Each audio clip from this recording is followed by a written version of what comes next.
Hay un texto de Dieterich que nos gustaría comentar, lo vamos a comentar por partes. El texto se llama Nueva Guía para la Investigación Científica. En el mismo inicio del texto de Dieterich, él nos explica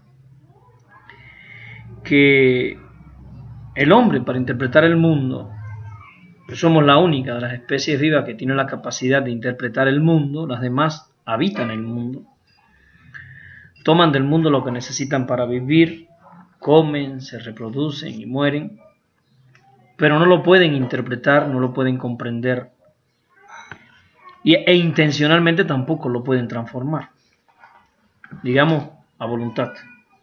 El hombre sí. Pero para esa interpretación del mundo, Dieterich nos está diciendo que el hombre ha construido sistemas de interpretación. Los lenguajes históricos y los lenguajes formales.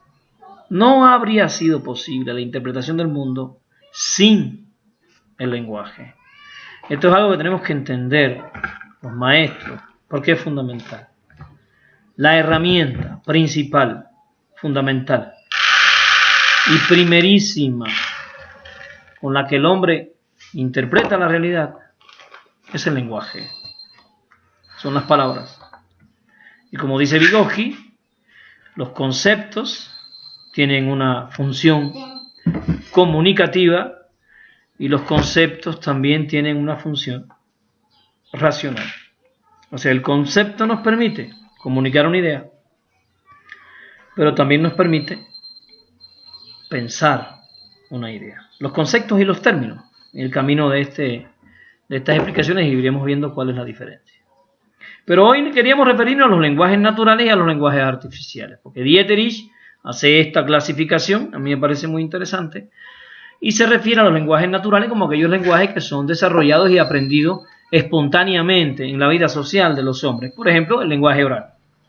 El lenguaje oral es un lenguaje espontáneo, ¿verdad? Un lenguaje que se aprende en el proceso de socialización.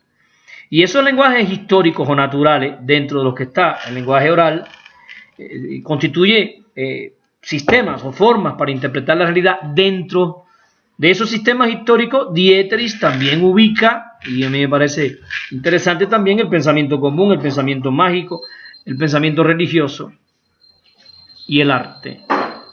Y deja aparte de estos lenguajes históricos el lenguaje científico, el pensamiento científico.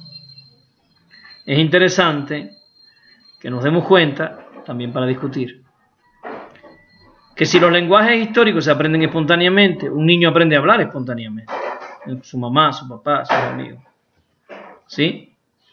De hecho, no hay un proceso consciente, planificado para enseñarle a hablar a un niño. El niño aprende a hablar en el proceso de relacionarse libremente con su familia, con la gente con la que se vive.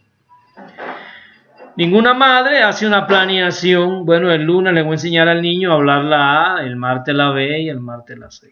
Eso ninguna mamá lo hace. Las mamás le hablan a los niños como si ellos entendieran lo que ella está diciendo. Y los papás y todo el mundo. Y en ese nicho hablante, en esa vida hablante y hablada, el niño aprende a hablar y a expresarse, poco a poco. Sin embargo, no ocurre lo mismo con el lenguaje científico. El lenguaje científico no se puede aprender espontáneamente. El lenguaje científico no se puede dominar espontáneamente. Y Dieterich utiliza dos palabras que yo hoy quiero retomar con los alumnos de la maestría. El lenguaje científico se aprende deliberada y disciplinadamente. Para aprender el lenguaje científico hay que tener disciplina. Dieterich pone dos ejemplos de lenguaje científico que son los más aceptados y comunes: la lógica y la matemática. También la gramática tiene elementos del lenguaje científico y del lenguaje histórico a la vez, porque trata de poner congruencia y lógica al hablar. Esa sería la gramática, pero hoy la lógica y la matemática son formas semióticas del lenguaje científico. Para un niño aprender matemáticas se tiene que sentar deliberadamente a estudiar. Tiene que obligarse a sí mismo a estudiar.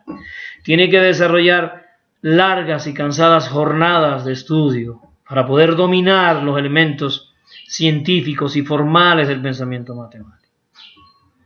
Entonces, es importante que comprendamos.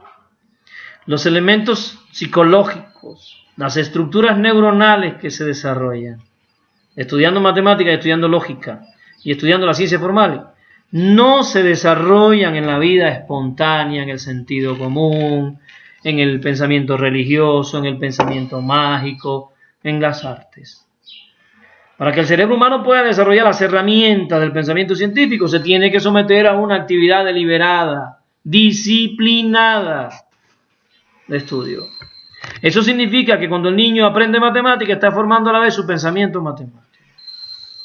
Eso significa que cuando el niño está estudiando ciencia, está formando pensamiento científico, está aprendiendo a pensar de un modo estructurado, lógicamente, formalmente, para partiendo de ciertas premisas verdaderas y siguiendo ciertas hilaciones, llegar a conclusiones verdaderas.